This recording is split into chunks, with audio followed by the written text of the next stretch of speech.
All right, greetings everyone. This is Germane again.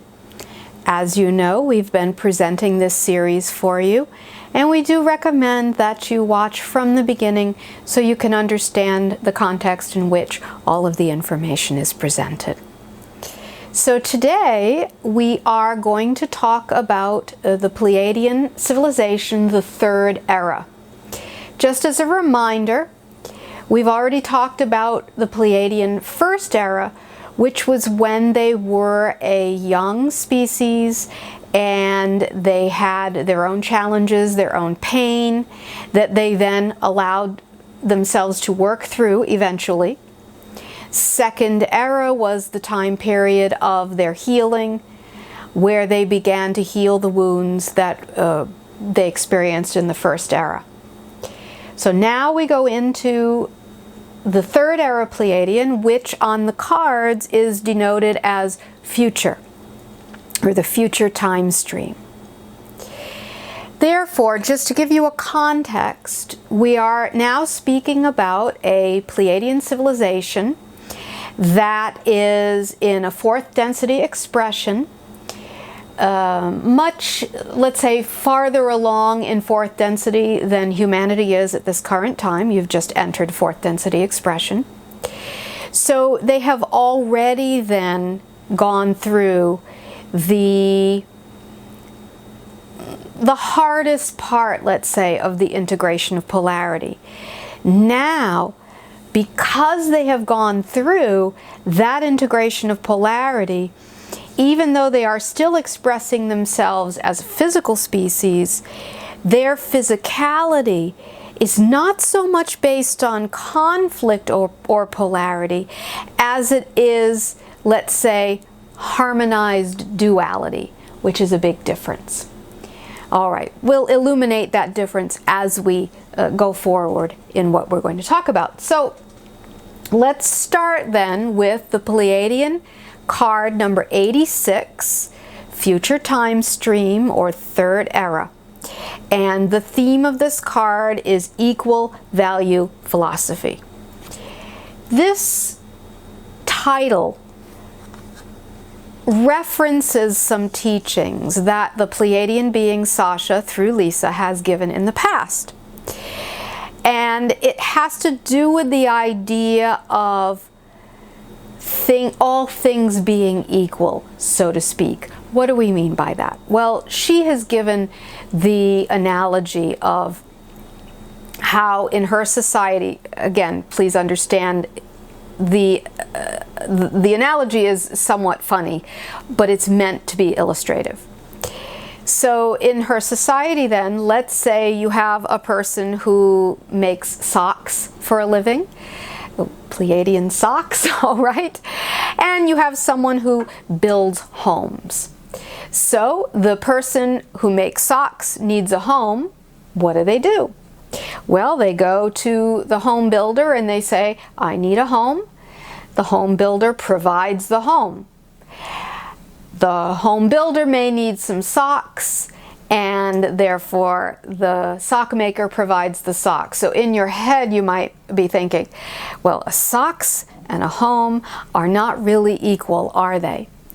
However, the overall idea of this equal value philosophy is that when all members of society are living in their joy, and they've already gone through the pain of the fear of lack and the gripping for money and all of that, which is what you see in your reality now. When all of that has passed, people's life work has to do with what their joy is, and therefore all joy is equal. So in that society of exchange, so to speak, there's no lack, there's no imbalance. It's simply the idea of exchanging joy for joy, or joyous service for joyous service.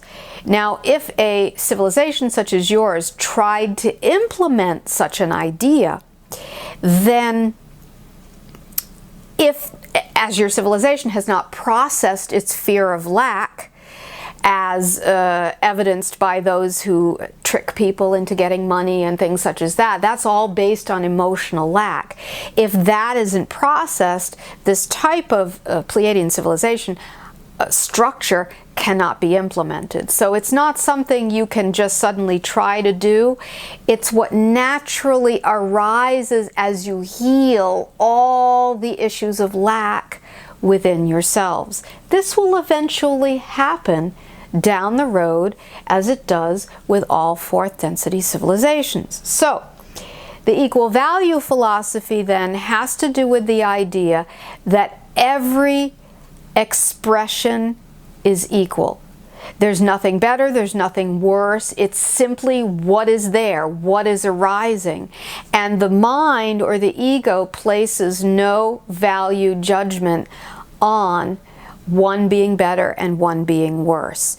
Human ego has been trained for millennia in this kind of polarized thinking of one being better, one being worse, or one being good, one being evil, etc.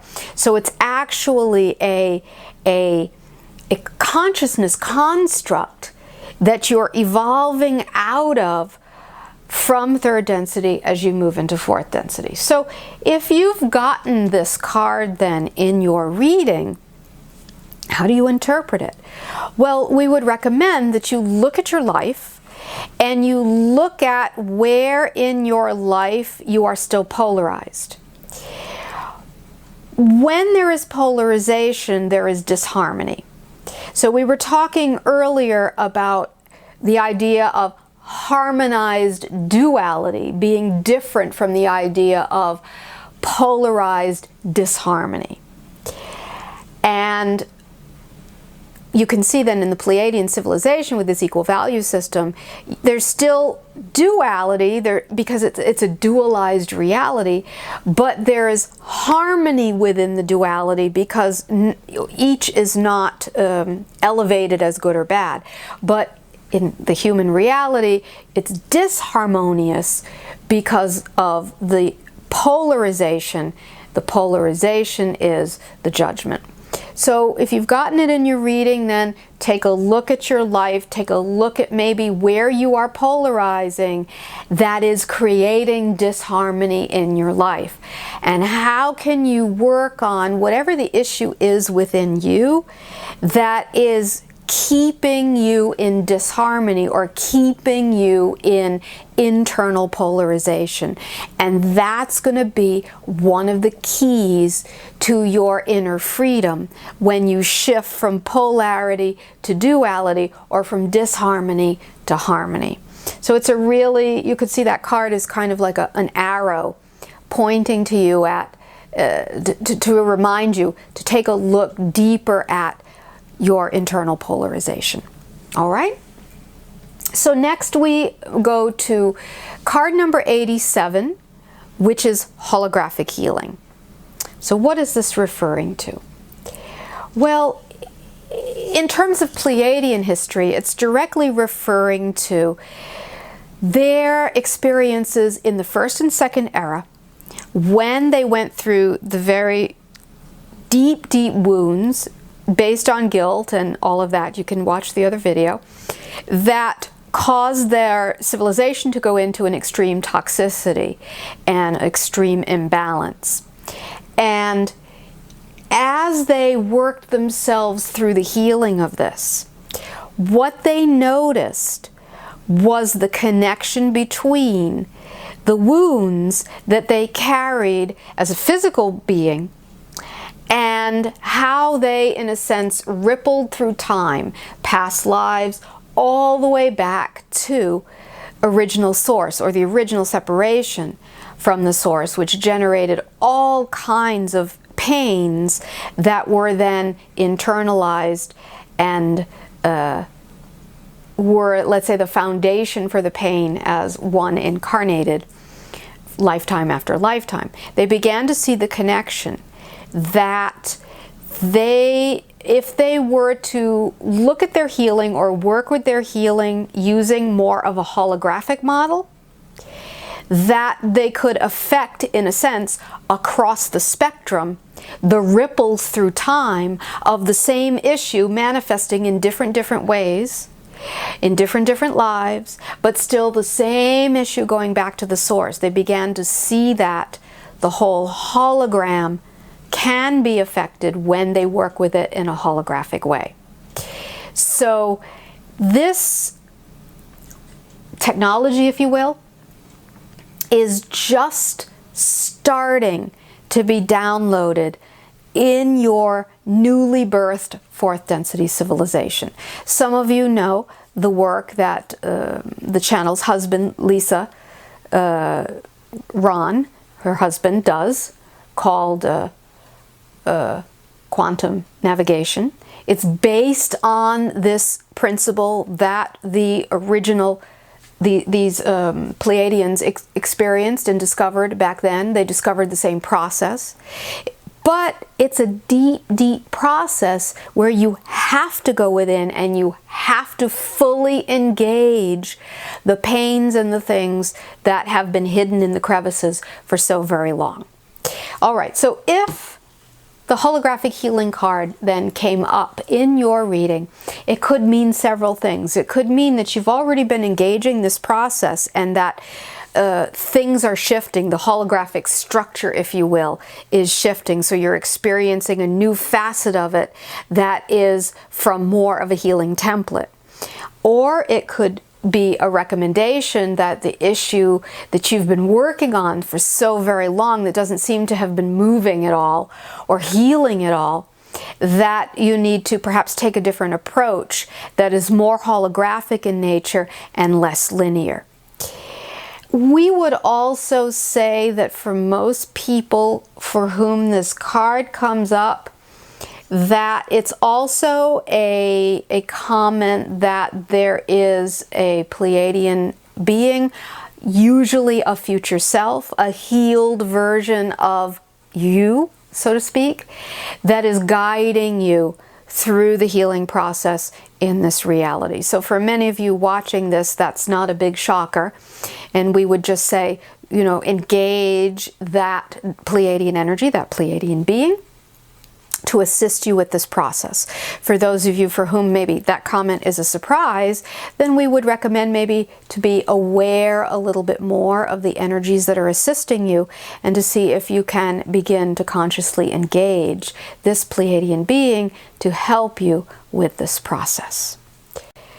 Then we go to card number 88.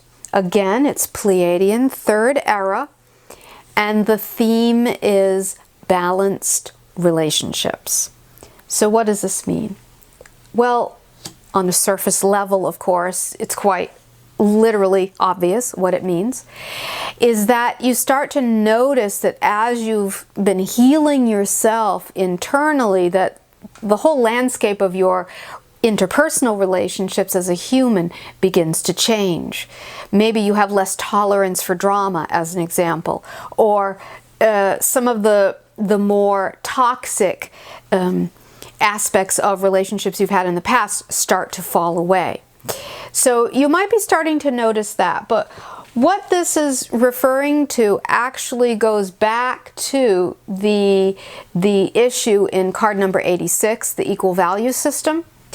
Because when you get to a point where all things start to be viewed as equal, not a forced mental process, but a genuine feeling or sensing of universal energy as being neutral, that the interesting thing is you then no longer keep drawing in, or you don't need to draw in, the things that create conflict that keep your relationships out of balance, because you don't need those conflicts in order to see yourself if you're already watching yourself, so to speak.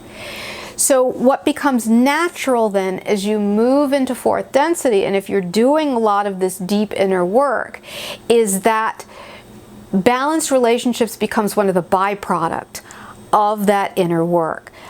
Now, we do have to get a little bit esoteric with this idea of balanced relationships, though, because we're not just talking about the external world.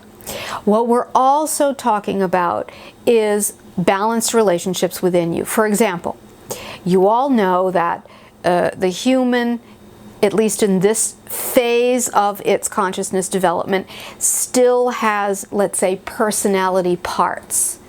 You could call them inner child, you could call them the inner tyrant, you could call them the inner martyr, whatever you wish to call them.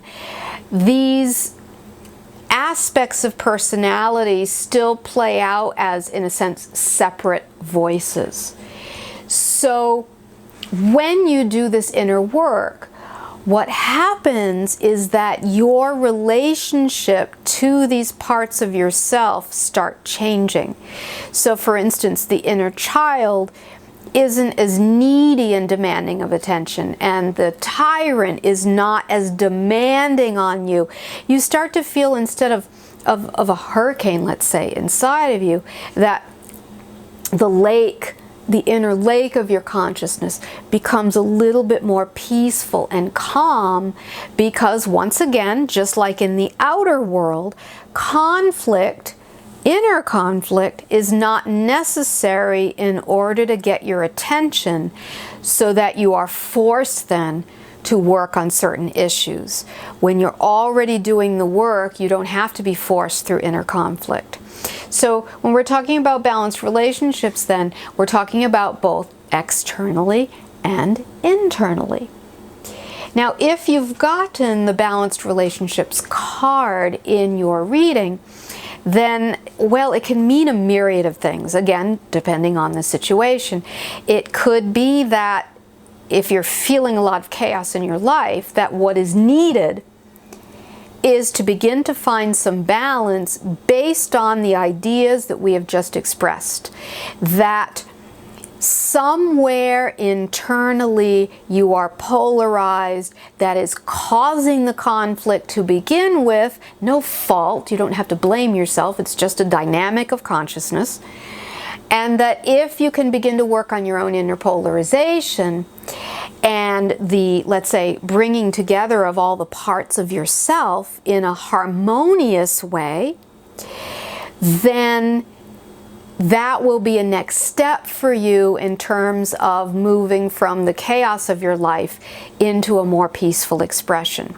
So the card could be referring to the external world for you, or it could be referring to the inner world, but we would say it's usually not either or, it's usually both, because they reflect each other.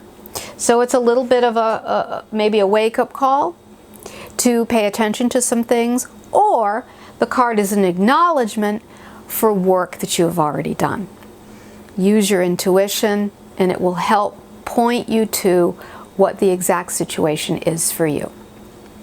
Okay, so let's say then that as you move into fourth density more and you integrate your consciousness more, and the relationships inside of you start to balance out, because you're not hooked into polarized thought or polarized consciousness, and then you start seeing on the external level that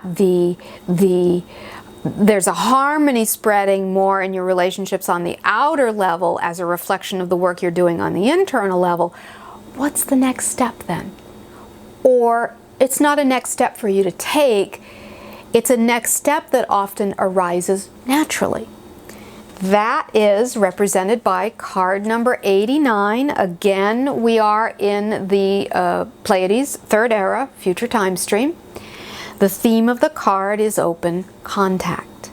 Yes, we said open contact. And when we say those words, maybe already the image is there that, you know, the ETs are going to land and you're going to go and meet them in the field and shake hands or bow to them and suddenly have this wonderful relationship. But it's a gradual process that is always reflecting your own inner polarization.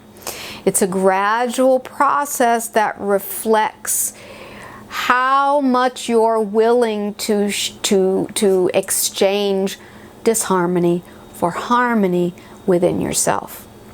So when we're talking about open contact then, of course, yes, we are referring to ET contact. That's but one idea. But it also has to do with contact between you and your higher self, or between you and other aspects of yourself. It can also mean the fragmented, the darker parts of yourself, the shadow parts of yourself that are still needing attention. Suddenly, as you begin this kind of work of working with the internal polarization, and you start bringing together more of a harmonious energy within you, a lot of space is freed up that was previously taken by polarity and chaos. And because that space gets freed up, there's more space to, in a sense, invite other aspects of you or other aspects of the universe into your consciousness. So ideally then, when a civilization is getting ready to experience deep, natural, and long-lasting contact, which is a natural step in the evolution of all planets, they first have to go through this internal process of depolarization, let's say, moving to a place of harmonized duality, so to speak. So this is one of the reasons why, we're not going to go off into a tangent, but it's one of the reasons why in many of the teachings Sasha, the Pleiadian, has given about contact, it all has to do with being a reflection of your internal landscape. And if you're chasing things outside, for example, as a way to validate contact, and ignoring what is happening inside, that's a real statement then about yourself and how you navigate through reality. So in that sense, contact itself is a mirror, and it's another way to look at yourself. So in this context, the open contact idea then is, or can be, not only an invitation into moving into the deeper aspects of your own consciousness, but it can also be showing you it's a byproduct of the inner work you've already done. So if you've got the card then in your reading, you can look at it in some of those different ways.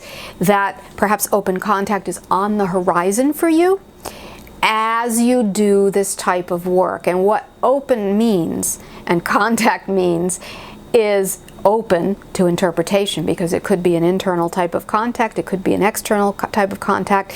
Both are equal value philosophy, yes, both are equal, but it is a natural process that arrives as you do the inner work. Very exciting. All right, so here you have fourth density Pleiadian, third era consciousness. In the next video, we will be looking at the idea of your Sirian forefathers and their journey into their awakened consciousness as well. Thank you for your attention, and for now, until next time, much love.